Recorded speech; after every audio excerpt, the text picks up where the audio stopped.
Prepper Series, pre-make pasta and cheese packs. It's easy.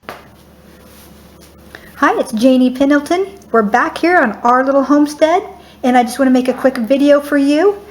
Something else that you can do is take your inexpensive pasta that you got off, trust me, I know everybody took the pastas off the store shelves, so I know you've got some, and just take your smaller size pasta or what have you right here. Remember, anything that takes water instead of milk to make is a good thing. And then you take your individual packets of your Velveeta, put them in like this, and you just want to measure off either one person or two persons. So it's either a cup and a half of pasta for two people, or it's 3/4 of a cup of pasta for one. Just makes enough for two people.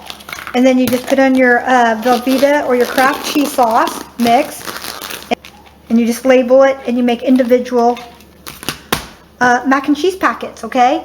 Can't get it any cheaper than this right here. This total right here, I figured out, cost me about $1.40.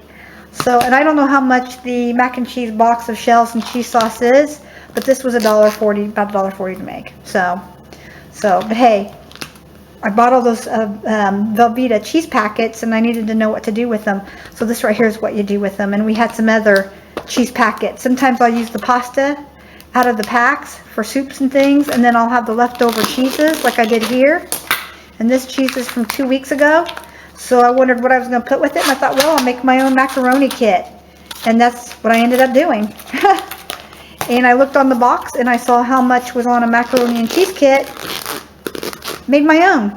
So that's just a quick tip of something that you can make for your food store stash. All right, and how to use your stash.